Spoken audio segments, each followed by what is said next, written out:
L'assurance vie a à peine couvert les frais d'obsèques. Après 42 ans de mariage, je me suis retrouvée seule dans notre petit pavillon de banlieue près de Lyon, à essayer de comprendre comment survivre avec une retraite d'institutrice qui semblait soudainement bien maigre.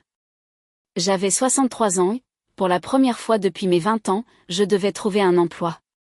C'est ainsi que j'ai atterri au service facturation du centre hospitalier universitaire, 3 nuits par semaine.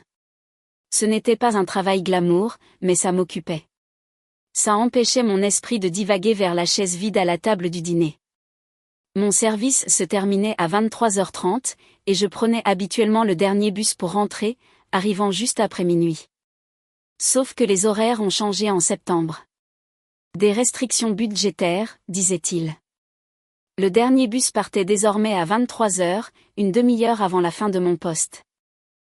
Je ne pouvais pas me permettre de partir plus tôt et de perdre ces heures de salaire, alors j'ai fait ce que je devais faire. J'ai commencé à utiliser une application de VTC que ma fille avait installée sur mon téléphone. C'est comme ça que j'ai rencontré Philippe. La première fois que sa Peugeot grise s'est arrêtée devant l'entrée du personnel de l'hôpital, j'ai failli ne pas monter. Il semblait avoir la cinquantaine bien tassée, des cheveux gris parsemant sa chevelure sombre et des rides profondes autour des yeux, mais sa note était de 5 étoiles. Et il était presque minuit sur un parking mal éclairé. Alors je suis montée à l'arrière et je lui ai donné mon adresse, rue des Mimosas. Dure soirée, a-t-il demandé d'une voix douce. Tous les mardis, jeudis et samedis, ai-je répondu en regardant défiler les rues familières. Ça fait longtemps que vous conduisez ? Environ 3 ans, a-t-il dit. J'ai perdu mon emploi à l'usine quand elle a fermé. Ça me permet de garder la tête hors de l'eau. Quelque chose dans sa voix m'a fait lever les yeux. Je l'ai vraiment regardé dans le rétroviseur. Il avait la même expression usée que je voyais dans mon propre reflet. Le regard de quelqu'un que la vie a mis à terre, mais qui continue de se relever parce qu'il n'y a rien d'autre à faire. Je suis désolée, ai-je dit sincèrement. Il m'a jeté un coup d'œil dans le miroir et j'ai vu une lueur de surprise sur son visage. Merci, a-t-il dit doucement. La plupart des gens s'en fichent. Eh bien, merci, madame. Martine, ai-je corrigé. Je m'appelle Martine. Moi c'est Philippe, a-t-il répondu, et j'ai cru voir l'ombre d'un sourire. Après ça, quelque chose d'étrange a commencé à se produire. 3 nuits par semaine, je commandais une course et 3 nuits par semaine, la Peugeot grise de Philippe était la voiture qui acceptait. Au début, je pensais que c'était une coïncidence, mais à la 3e semaine, j'ai réalisé qu'il attendait, se connectant vers 23h20, se positionnant près de l'hôpital, s'assurant d'être celui qui me récupérerait. Nous sommes tombés dans une routine confortable. Je me glissais sur la banquette arrière, épuisé par 8 heures de code de facturation et de dossiers de sécurité sociale, et Philippe avait déjà mon adresse enregistrée. Nous parlions pendant le court trajet de 12 minutes jusqu'à ma maison. Rien de profond au début, juste la météo, la circulation, comment s'étaient passées nos journées, mais petit à petit, semaine après semaine, les conversations se sont approfondies. J'ai appris que la femme de Philippe l'avait quitté 2 ans plus tôt, emmenant leur fille adulte avec elle, non pas par colère, mais par épuisement face à leurs difficultés financières. Il vivait seul maintenant dans un petit appartement près de la Rocade, conduisant pour diverses applications de transport 6 jours par semaine, parfois 12 heures par jour. Ma fille vient d'avoir un bébé, m'a-t-il dit un soir d'octobre, la voix enrouée. Une petite fille. Je n'ai vu que des photos. Sans réfléchir, je me suis penchée vers l'avant et j'ai pressé son épaule. Elle reviendra vers vous, ai-je dit, même si je n'étais pas sûre d'y croire. Les bébés ont le don de réunir les familles. Il s'est raclé la gorge. C'est gentil de dire ça. J'ai commencé à lui laisser de plus gros pourboires. Pas grand-chose. Juste quelques euros de plus que d'habitude, mais assez pour qu'il le remarque. Il a essayé de refuser au début, mais j'ai insisté. Vous assurez la sécurité d'une vieille dame, disais-je. Ça vaut bien quelque chose. La vérité, c'est que ces 3 trajets par semaine étaient devenus le moment fort de mon emploi du temps solitaire. Philippe ne me prenait jamais en pitié, ne me traitait jamais comme un fardeau. Il écoutait simplement quand j'avais besoin de parler et restait silencieux quand j'avais besoin de calme. En novembre, j'ai commencé à lui apporter du café. Juste un gobelet de la machine de l'hôpital, encore chaud quand sa voiture arrivait. La première fois que je le lui ai tendu par la fenêtre, il l'a regardé comme si je lui avais donné de l'or. « Vous n'étiez pas obligé », a-t-il dit. « Je sais », ai-je répondu. Mais le service de nuit rend le café de l'hôpital supportable, et je me suis dit que vous en aviez plus besoin que moi. Après ça, le café est devenu notre rituel. Je montais avec 2 gobelets, et nous roulions à travers les rues calmes, sirotant nos boissons et parlant de tout et de rien. Il me racontait les passagers étranges qu'il avait pris, les conversations nocturnes, l'étonnant échantillon d'humanité qu'il croisait dans sa voiture. Je lui parlais de mon mari, de mon apprentissage de la vie en solo, de ma fille qui appelait tous les dimanches mais vivait à l'autre bout du pays, à Bordeaux. « Vous êtes une bonne personne, Martine », a dit Philippe un soir de fin novembre en s'arrêtant devant chez moi. « Je veux que vous le sachiez. » J'ai senti les larmes me piquer les yeux. Vous aussi, Philippe. Décembre est arrivé avec un froid inhabituel, le givre recouvrant ma pelouse le matin. L'hôpital s'est paré de décorations de Noël, des guirlandes et des lumières à la cafétéria qui rendaient ce bâtiment stérile presque chaleureux. J'ai apporté à Philippe un chocolat chaud au lieu du café, et il a ri quand il a vu le petit sucre d'orge que j'avais scotché sur le gobelet.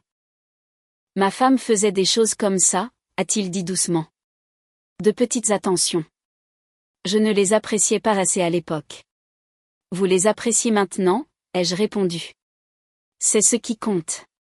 C'était un jeudi soir, le 14 décembre, quand tout a basculé. Philippe est venu me chercher comme d'habitude, mais quelque chose clochait. Ses mains serraient le volant trop fort, et il n'arrêtait pas de me regarder dans le rétroviseur. Pas de sa manière amicale habituelle, mais avec une intensité qui m'a noué l'estomac. « Martine », a-t-il dit en s'éloignant de l'hôpital. « Je dois vous demander quelque chose, et j'ai besoin que vous répondiez honnêtement. » Ma gorge est devenue sèche. « Qu'est-ce qu'il y a ? » Votre voisin, l'homme qui vit 3 maisons plus bas que la vôtre, la maison grise à 2 étages avec le utilitaire rouge dans l'allée.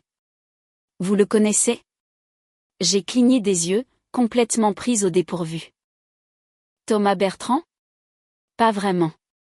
On se fait signe quand on se voit, mais on n'a jamais eu de vraie conversation. Pourquoi ? Philippe n'a pas répondu tout de suite. Il a tourné à gauche au lieu d'à droite, s'éloignant de ma rue. Philippe, où allons-nous ? Quelque part où on peut parler. Sa voix était tendue. Martine, j'ai besoin que vous écoutiez très attentivement ce que je vais vous dire. La peur m'a envahi. Vous me faites peur. Je sais. Je suis désolée, mais vous devez entendre ça. Il s'est garé sur le parking désert d'un supermarché fermé, a coupé le moteur et s'est tourné vers moi. Sous la lumière crue des lampadaires de sécurité, son visage paraissait hagard. J'ai pris Thomas Bertrand la semaine dernière, a dit Philippe. Samedi soir vers 22h30. Il était ivre, très ivre, et les gens ivres parlent. J'attendais, le cœur battant la chamade. Il a été au téléphone tout le trajet, à se disputer avec quelqu'un. Au début, j'ai essayé de ne pas écouter, discrétion professionnelle oblige, mais ensuite je l'ai entendu dire, son adresse. Son adresse exacte, Martine. Et il était en colère. Je ne comprends pas, a-t-il dit. Et voici ses mots exacts, la vieille dame du 84 rue des Mimosas va être un problème. Elle en voit trop. On doit s'en occuper avant qu'elle ne comprenne et n'aille voir les flics. Le monde a vacillé. Quoi ? Il y a plus. Philippe a sorti son téléphone, les mains tremblant légèrement. J'ai commencé à faire attention après ça, réflexe professionnel de mon ancien boulot dans la sécurité à l'usine. J'ai commencé à noter. Cet homme, Thomas Bertrand, je l'ai pris cette fois le mois dernier. Toujours tard le soir, toujours ivre, toujours au téléphone dans des conversations intenses. Il a fait défiler son écran, me montrant une liste d'heures et de dates notées dans une application. Hier soir, je l'ai pris à nouveau. Il parlait encore de vous, Martine. Il a dit, elle travaille tard les mardis, jeudis, samedis. La maison est vide. J'ai surveillé. Le sang s'est glacé dans mes veines. Il surveille ma maison. Je le crois. Et je pense qu'il se passe plus que de la simple surveillance. Le visage de Philippe était sombre. Il y a 2 nuits, je suis passé dans votre rue en rentrant chez moi. J'ai vu son camion garé 2 maisons plus bas que la vôtre à 2 heures du matin. Juste là, assis, lumières éteintes, moteur allumé. Pourquoi ferait-il? Je ne pouvais pas finir ma phrase. Je ne sais pas, mais Martine, il ne faut pas que vous rentriez chez vous ce soir. S'il vous plaît. Où suis-je censé aller? À l'hôtel, chez une amie, chez votre fille si vous pouvez. N'importe où sauf rue des Mimosas. Il s'est retourné et m'a tendu son téléphone. Ce sont toutes mes notes. Heure, date, chose qu'il a dites. Je pense que vous devez aller à la police. Mes mains tremblaient en prenant le téléphone. Pourquoi ne me l'avez-vous pas dit plus tôt? Parce que je n'étais pas sûre au début. Je pensais que j'étais peut-être paranoïaque, que j'interprétais trop les délires d'un ivrogne. Mais ce soir, Martine, ce soir je suis repassée dans votre rue avant de venir vous chercher. Son camion était garé devant chez vous. Votre maison. Ma maison? Et je l'ai vu sortir et essayer votre porte d'entrée. Le café bu plus tôt menaçait de remonter. Il a essayé ma porte. Elle était fermée à clé, Dieu merci. Mais il est resté là presque 1 minute, à secouer la poignée, à regarder par les fenêtres. Puis il est retourné à son camion et est resté là à observer votre maison. C'est là que j'ai su que je devais vous le dire. Mais pourquoi? Qu'est-ce que je lui ai fait? Je connais à peine cet homme. Je ne sais pas, a dit Philippe. Mais je pense qu'on doit le découvrir. Et je pense qu'on doit le faire en sécurité, ce qui signifie que vous ne pouvez pas rentrer chez vous. Je suis restée assise dans sa voiture sur ce parking vide, mon monde entier tourbillonnant. Un homme que je saluais poliment depuis 2 ans complotait apparemment quelque chose de sinistre. Et la seule raison pour laquelle je le savais, c'était grâce à un chauffeur VTC en vert qui j'avais montré une simple gentillesse humaine. L'hôtel de la Poste, ai-je finalement dit, la voix à peine un murmure. Emmenez-moi là-bas. Je resterai ce soir et demain j'irai à la police. Non, a dit fermement Philippe. On va à la police maintenant. Ce soir. Il est presque minuit. Martine, cet homme a essayé votre porte ce soir pendant que vous étiez au travail. Et s'il revient? Et s'il a une clé d'une façon ou d'une autre? La voix de Philippe est montée d'un cran. On doit signaler ça maintenant. Il avait raison. Je savais qu'il avait raison. 20 minutes plus tard, nous étions assis au commissariat central. Un jeune officier prenait notre déposition tandis qu'un capitaine plus âgé écoutait avec un intérêt croissant. Je leur ai parlé de ma routine, du fait que je connaissais à peine Thomas Bertrand. Philippe a sorti ses journaux détaillés, chaque course, chaque fragment de conversation qu'il avait documenté. Et vous êtes certain qu'il a dit « s'en occuper » a demandé le capitaine, ses sourcils gris froncés. Positif, a répondu Philippe. J'ai commencé à enregistrer les courses après la 2e fois. Juste l'audio, pour ma propre protection. Je peux vous les faire écouter. Le regard du capitaine s'est aiguisé. Vous avez des enregistrements? Oui, monsieur. Je les garde par sécurité. Au cas où il y aurait un incident dans ma voiture, les passagers signent un consentement quand ils commandent la course. C'est dans les conditions d'utilisation de l'application. Je ne le savais pas. Le capitaine a sorti un ordinateur portable et Philippe a transféré les fichiers audio.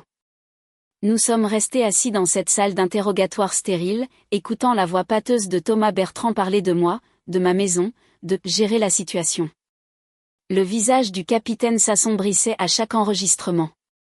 Madame Martine, a-t-il dit quand le dernier fichier s'est terminé, avez-vous une idée de ce que monsieur Bertrand pourrait penser que vous avez vu ou que vous savez? Rien, ai-je insisté. Je travaille à l'hôpital 3 nuits par semaine. Je rentre et je dors. C'est toute ma vie. Je ne sais même pas ce que cet homme fait dans la vie. Le capitaine a échangé un regard avec le jeune officier. Il travaille au CHU, a-t-il dit lentement. À la maintenance, équipe de nuit. Mon sang s'est glacé. Quoi? Vous ne l'avez jamais vu là-bas? L'hôpital emploie 400 personnes. Je travaille à la facturation au sous-sol. Je vois à peine quelqu'un à part mes collègues directs. Mais alors même que je le disais, quelque chose a chatouillé ma mémoire. Un agent d'entretien que je croisais parfois dans le couloir, toujours vers 23h15 quand je partais. Un homme avec un chariot, portant toujours une casquette enfoncée. Je n'avais jamais regardé son visage, jamais fait attention. Le sous-sol, ai-je dit lentement. Là où est le service facturation. Il nettoie là-bas, n'est-ce pas? Le capitaine a hoché la tête. Selon son planning, il est affecté au niveau sous-sol, bureaux administratifs et archives. Les archives, ai-je répété, et puis le déclic s'est fait. Oh mon Dieu! Les dossiers manquants. Tout le monde dans la pièce s'est tourné vers moi. Il y a 3 semaines, ai-je dit, les mots sortant plus vite maintenant. Mon superviseur a remarqué des écarts. Des dossiers patients facturés, mais les dossiers physiques étaient manquants.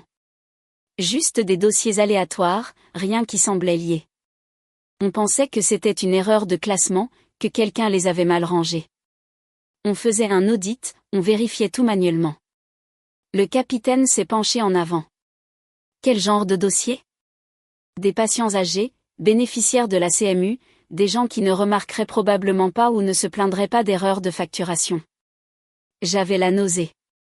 Nous ne les avons pas encore trouvés. L'audit est toujours en cours. Mais si quelqu'un volait systématiquement des dossiers et soumettait de fausses demandes de remboursement à la Sécu, ce serait une fraude à l'assurance maladie, a fini le capitaine. Un délit grave, de la prison ferme. Et s'il savait que vous faisiez partie de l'équipe d'audit, a ajouté le jeune officier. Et qu'il pensait que vous étiez sur le point de découvrir que c'était lui. La pièce est devenue silencieuse. Il travaille de nuit, ai-je chuchoté. Il a accès à tout après les heures de bureau. Et je pars à 23h30 3 fois par semaine, le même emploi du temps chaque semaine. Il pouvait surveiller ma routine, savoir quand je ne suis pas là, savoir quand. Je ne pouvais pas finir. Détruire les preuves, a dit Philippe doucement. Il essayait d'entrer chez vous pour voir si vous aviez rapporté du travail à la maison. Si vous aviez des dossiers ou des notes qui pourraient le relier au vol. Le capitaine s'est levé brusquement. Nous devons perquisitionner chez lui maintenant. Et Madame Martin, vous ne rentrez pas chez vous ce soir. Nous allons vous mettre à l'hôtel sous protection jusqu'à ce qu'on tire ça au clair. Tout s'est passé très vite après ça. Le capitaine a passé des coups de fil, réveillant des juges pour des mandats de perquisition. Un autre officier m'a conduite à un hôtel tandis que Philippe restait pour faire des dépositions supplémentaires. Je suis restée assise dans cette chambre d'hôtel générique, rideau tiré, incapable de dormir, sursautant au moindre bruit dans le couloir. Mon téléphone a sonné à 6h du matin. Le capitaine. On les a trouvés, a-t-il dit sans préambule. Des cartons de dossiers patients dans son garage, plus de 300 dossiers sur 2 ans, et des preuves de fausses facturations totalisant plus de 200 000 €. Je me suis assise lourdement sur le lit. Oh mon Dieu! Il a été arrêté. Il sera inculpé pour fraude à l'assurance maladie, tentative de cambriolage et harcèlement. Vous êtes en sécurité, Madame Martin. Vous pouvez rentrer chez vous. Mais je ne me sentais pas en sécurité. Je me sentais brisée, violée. Un homme que je saluais joyeusement complotait pour s'introduire chez moi, peut-être pour me menacer, ou pire, tout ça parce que j'étais sans le savoir sur le point d'exposer ses crimes. Philippe est venu me chercher à l'hôtel ce matin-là. Pas de course, pas de demande sur l'appli. Il est juste venu parce que d'une certaine façon, il savait que j'aurais besoin d'un visage familier. Nous avons traversé la ville dans la lumière du petit matin, sans parler pendant un long moment. Comment avez-vous su, ai-je finalement demandé. Comment avez-vous su qu'il fallait faire attention, tout noter? Il est resté silencieux un moment, les mains stables sur le volant. Ma fille, a-t-il dit finalement. Avant que ma femme ne parte, avant que tout ne s'effondre, ma fille avait un petit ami. Un type sympa, on pensait tous, qui avait réussi, charmant. Jusqu'au jour où elle a mentionné qu'il passait en voiture devant son appartement à des heures bizarres, qu'il semblait toujours savoir où elle était. J'ai regardé son visage dans le rétroviseur. Je n'ai pas fait assez attention, a continué Philippe, la voix chargée d'un vieux regret. Je lui ai dit qu'elle était paranoïaque. Et puis un soir, il est entré par effraction dans son appartement. Il l'a blessée assez gravement. C'est là que ma femme en a eu assez de moi, de mon incapacité à protéger notre famille. Elle a pris notre fille et est partie. Et je ne lui en veux pas, Martine. Alors maintenant je fais attention, a-t-il dit fermement. J'écoute quand les gens ivres parlent. Je remarque quand quelqu'un mentionne la même adresse plusieurs fois, quand il parle de surveiller quelqu'un, de s'occuper de quelqu'un. Parce que j'ai échoué une fois et je n'échouerai pas à nouveau. Les larmes coulaient sur mon visage. Vous m'avez sauvé la vie. Vous avez sauvé la mienne en premier, a-t-il répondu doucement. Vous m'avez traité comme si je comptais, comme si je valais la peine qu'on me parle au lieu d'être juste un service. Vous m'avez apporté du café et demandé comment s'était passée ma journée. Savez-vous à quel point c'est rare ? La plupart des passagers ne me regardent même pas, Martine. Je suis juste le chauffeur. Mais vous m'avez vu. Vous m'avez vu, alors je me suis assuré de vous voir aussi. Nous nous sommes arrêtés devant ma maison, rue des Mimosas. Dans la lumière du matin, elle semblait ordinaire, sûre, mais je savais que je ne la verrais plus jamais tout à fait de la même façon. 3 maisons plus bas, du ruban de police condamnait la maison grise au camion rouge. Martine, a dit Philippe alors que je rassemblais mes affaires. Je veux que vous ayez mon numéro personnel, pas celui de l'appli, mon vrai portable. Appelez-moi n'importe quand, jour ou nuit, si vous avez besoin de quoi que ce soit. J'ai pris la carte qu'il me tendait. Je le ferai. Et Philippe, merci pour tout.